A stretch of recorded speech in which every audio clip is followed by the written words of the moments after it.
Hey,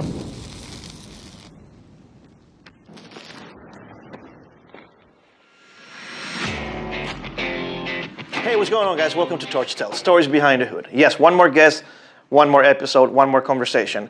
The background might look familiar because I just had one here 30 seconds ago, and I'm lucky enough to have two of my friends now in the industry say yes. Now I have Matt Bartles. Thank you so much, brother, for spending time with me. And we're going to touch on what you do, how come you are in the welding industry, why you picked the welding industry. Are you nuts? What's wrong with you?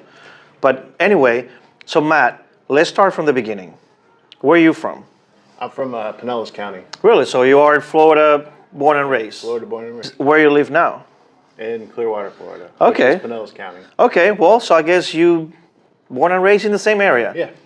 Now, who was Matt as a kid? What were you into?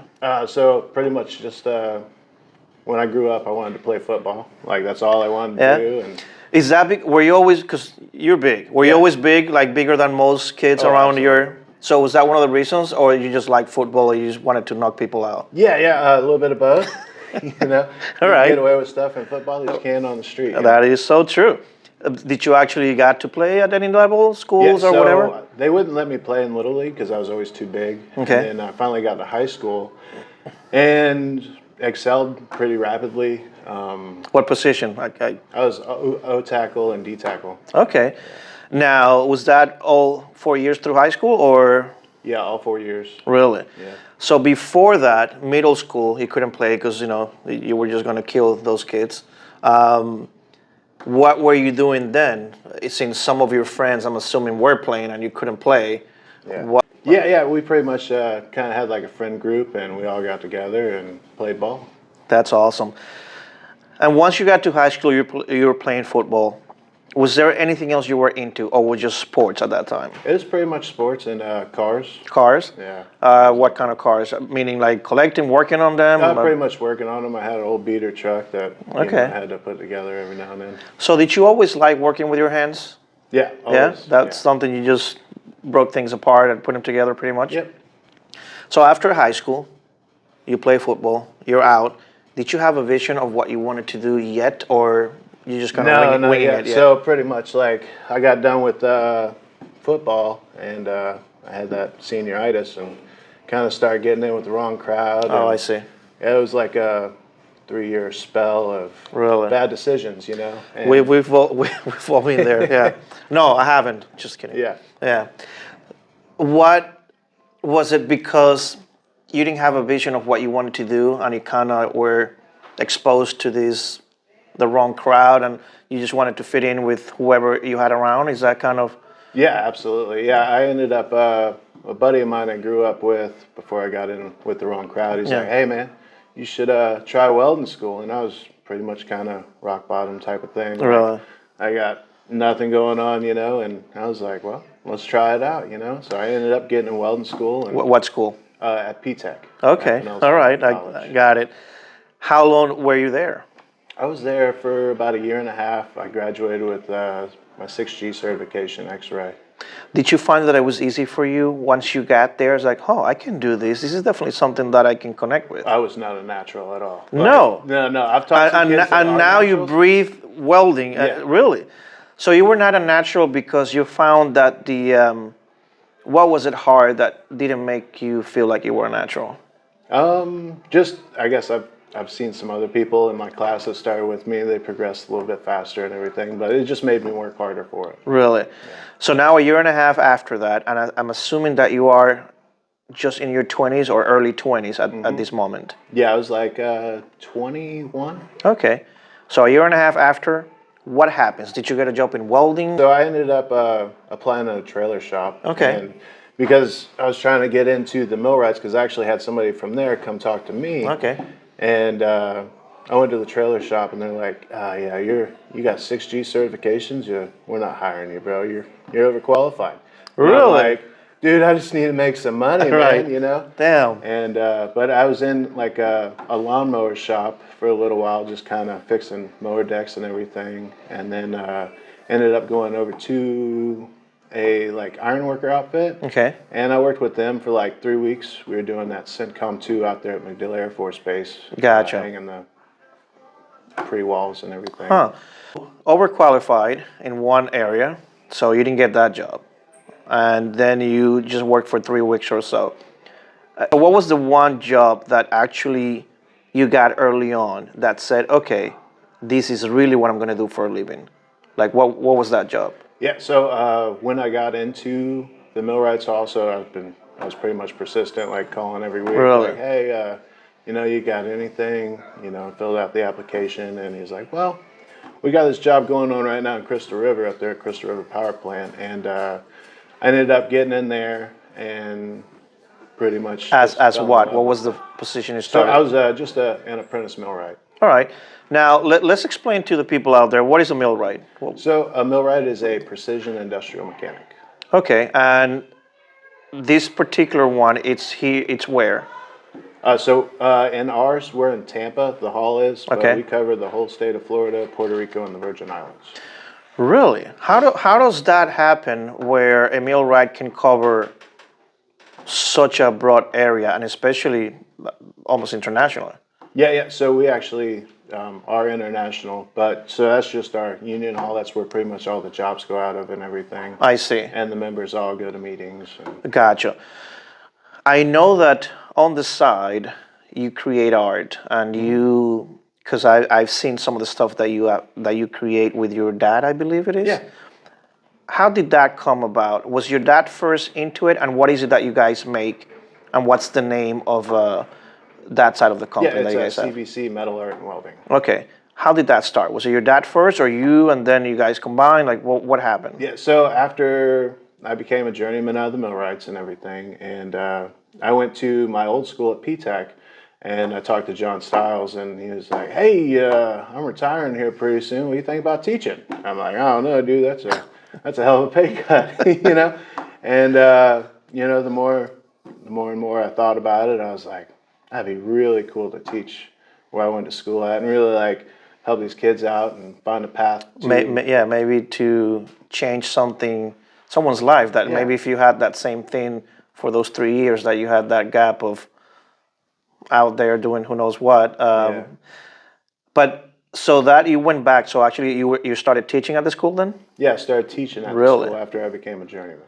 And how long are you still teaching? Or Yeah, so I taught there for right around almost 3 years. And then I ended up, I was the union rep for the whole school. And me and the principal didn't really... See, how do I? Yeah. And Just different opinions. That's only because I knew the contract so well, he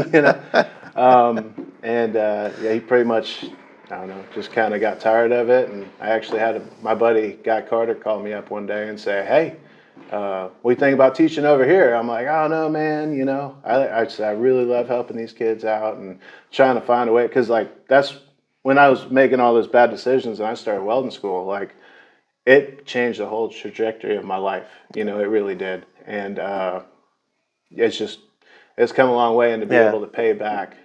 I get goosebumps because I love to hear those stories. Once you have been exposed to a bad era of your life, and now you can switch it around and help someone else and change their life, there's nothing like it.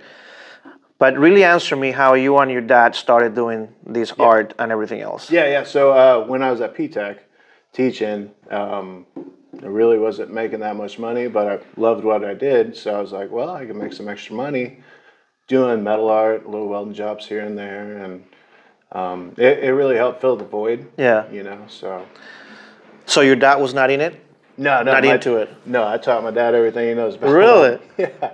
That's cool. Yeah. And you guys kind of move around and go to fairs and stuff like that, and farm shows, I think, and sell the art. And was that easy to start making art? Were you always creative, or that's more of your dad that can say has a vision, or it's just a combination of the two? Yeah, we pretty much just kind of got to talking one day, and we're like, we could totally do that, man. Really?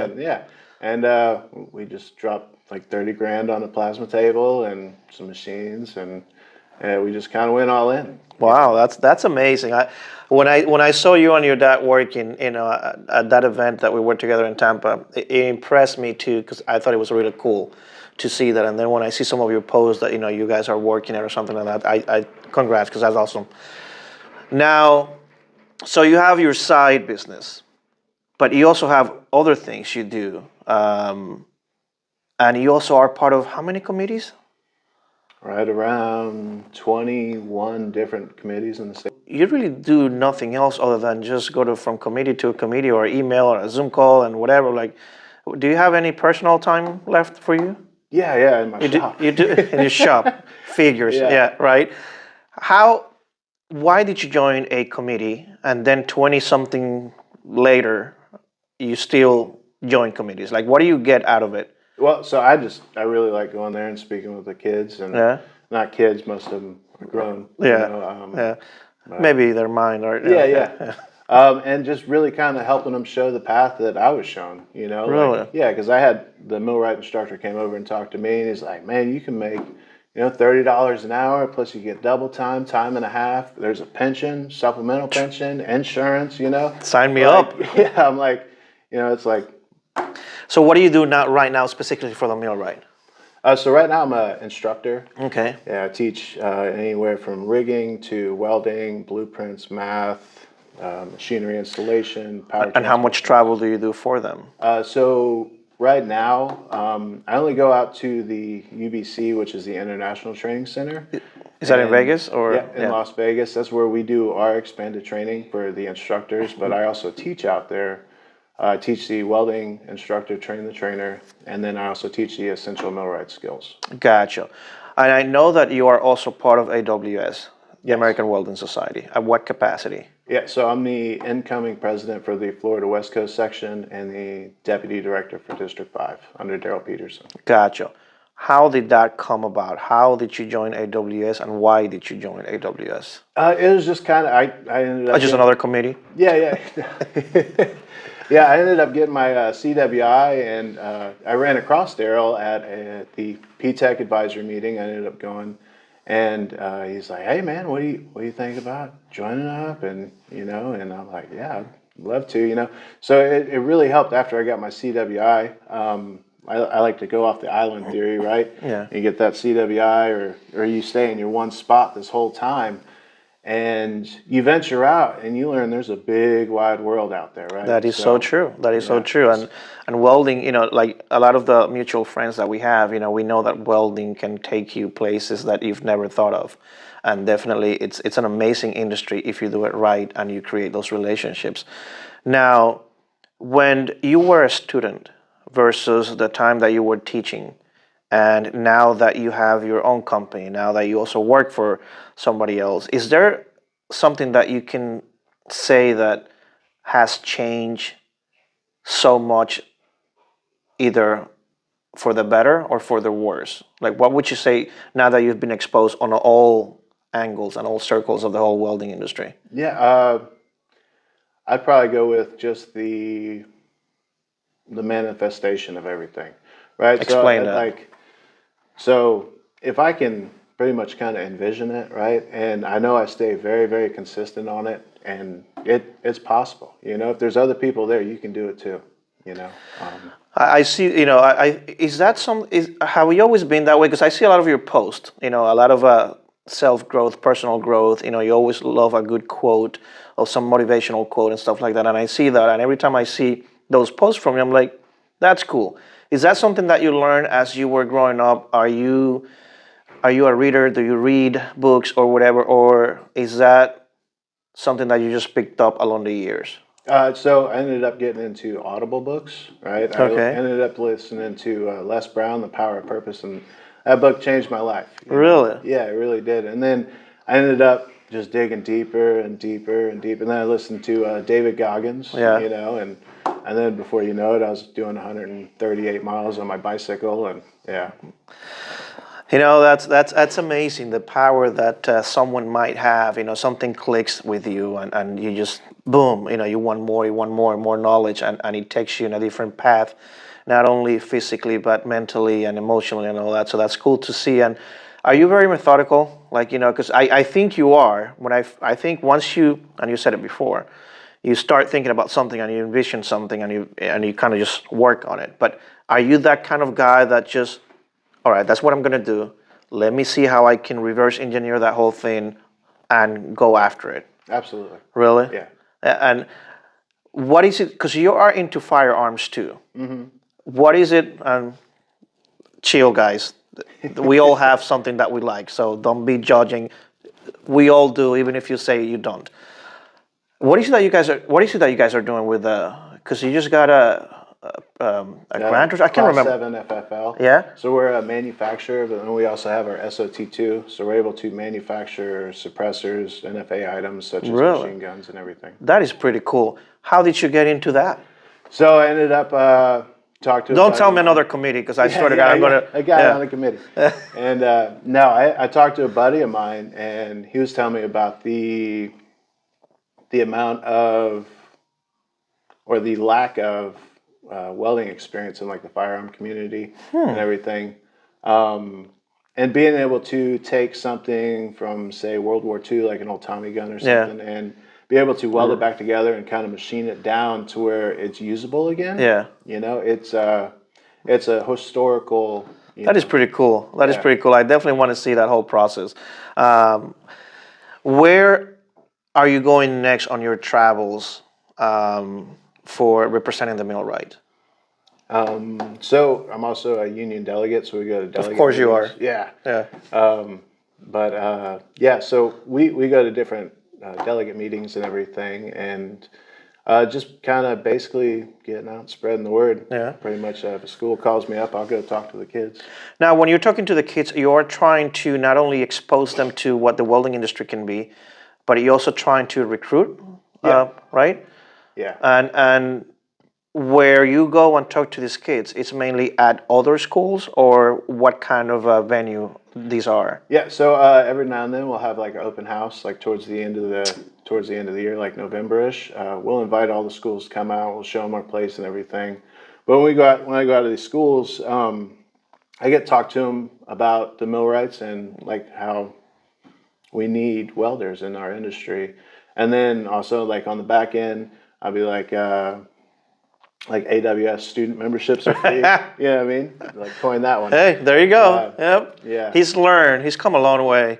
Yeah. That is pretty cool. That's amazing. And I think we all in the welding industry, whether it's our mutual friend Brian that was with the other conversation that I just had, I think people like you and Daryl and so many other people out there that are pushing the welding industry to teach this next generation to see how cool this is.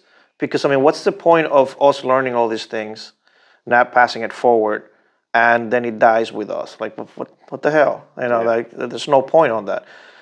Where did you see yourself once you started in the welding industry and, okay, now I can do this, now I've learned this, I've done this.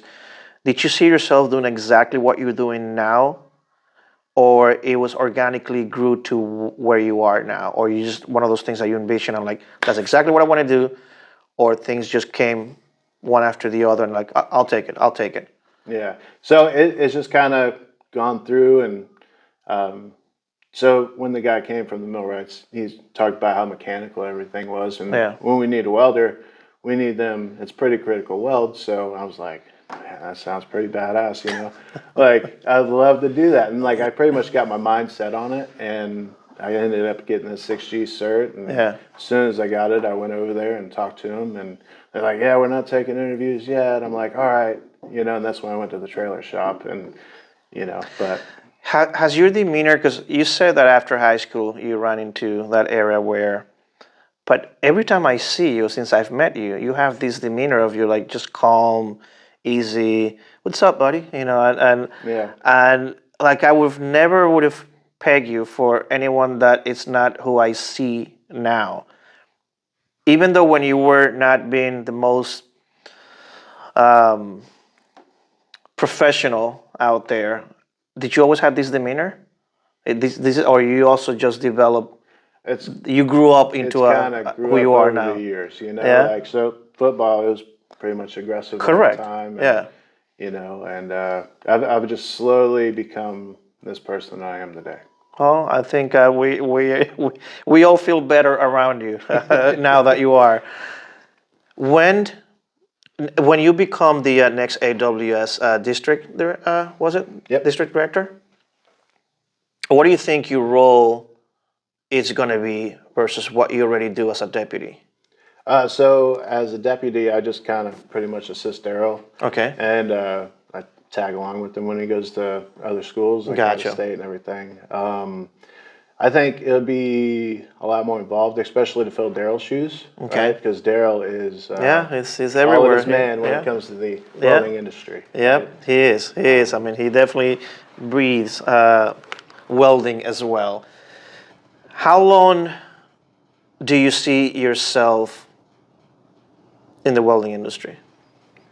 I honestly don't see myself leaving, right? Like, between the business and everything, I'm always going, no matter what venture I take in the future, I'm always going to do producing arts and stuff like that. Is art an outlet for you? It's like my zen place, right? Like I just made that sunflower. Yeah. And, that was pretty cool. Yeah. But like just being able to, so I got like a huge thing of scrap. Like it's probably like every art, yeah. Yeah, it's the size of this room. So right? you're driving around, you see something, you get out and pick it up. Yeah. It's like so like when you're a kid, you got your Lego box and you can build whatever you want. You know. What process do you love the most? Honestly, TIG welding. Yeah. Is that because you're good at it, or because it's the one that you can create the most with? So MIG welding for me would be faster. Okay. And it depends on the application, right? Of course. So if I'm doing like art, I just want to lay some nice beads on it, you know? Who lays the better bead, you or your dad? Does your dad Yeah, it's definitely me. Yeah? Yeah. All right, I hope when he watches this, like, what? I know you taught me, but I'm better than you. How many kids do you think you've talked to throughout your exposure? Oh, shit. Over, I don't know, at least 1,000. So I wanted, usually we say that if you just get 10% of everything that you do in life, right? So let's say it's 1,000, and now you change their lives, 100 of them, you change their lives. That's a pretty good number, to change an area, your city, your state. And the reason why I wanted to know that number is because we all take it for granted, and sometimes we don't think that we are making a difference. But that's 100 people, give or take, that can also change somebody else's life. And that's the chain reaction. So guys out there, just pay it forward. You found someone that believed in you, that gave you a break, that you learned, and look at where you are now and everything that you're doing. So it's very important to pay it forward. I coached sports for a long time, and I saw the same rewards coming back when I went through so many kids, and then I see them as an adult, or seeing where they go now. It's amazing. It's an amazing feeling. So thank you for what you do, and keep it up. Do you have any brothers and sisters? Yeah, I got a brother, biological brother, biological sister. My mom has adopted 3 other brothers of mine, and then she also does foster care. Gotcha. Is any one of them in the welding industry at all? So my brother Henri was for a little bit, but then he ended up, he's like, nah, that's a lot of traveling. I was like, bro, just learn, you can get a shop job, Yeah. So. And are you the oldest, middle, youngest? I'm the oldest. You are the oldest. Yeah. And you are in your 30s, right? Yeah, 36. Oh, well, he said it. I was going to leave it at there. You guys can figure that out. But yeah, holy crap, I'm 10 years older. Shit. Oh, Lord. Anyway, thank you so much for spending time and having this conversation for many reasons. Not only, again, like I said, for what you do for the welding industry, for what you're doing for the youth. It's definitely something that we need, not just because AWS or all these other entities say that we have these 300,000, 400,000 welders needed, in the next following years. That's not even the main reason. The main reason is to change the generation and to give these younger people something to do that they can have a living on and make money. I think, having the welders, of course, we're all going to need it. It's the future of any country. But having law-abiding citizens and good people out there that can make a living a decent way, that goes beyond what is actually needed. Is there anything that you would like to say? If you had this room full of students and you had 30 seconds to say something to them, what would you tell them when you go and step into a classroom? I would pretty much start off with it's all about attitude. As long as you're teachable and you're not scared to grab a broom, or you're too good to do this or too good to do that, I would rather take somebody that knows very little than somebody that knows everything's an asshole, right? Like all day, any day of the week, and I think any employer or any teacher could agree with me on that one. Great closing statement. I think our friend Brian, he had a great closing statement as well. So that's for you two to debate who had the best closing statement. I think they were both really good, and I see why you guys are also friends. And I thank you again for allowing me to now call you a friend as well, and love what you do. Maybe we'll have a second coming interview at some point when you keep growing in the industry, and we can do one of those, look at them now. Thank you, brother. Appreciate the time. Brother. You got it. Yeah. All right, guys. Well, there you have it. One more person in the welding industry, and like I said, this industry is full of great people. And if you are not agreeing, then just leave the industry. That's all I can say. All right, guys. Take care.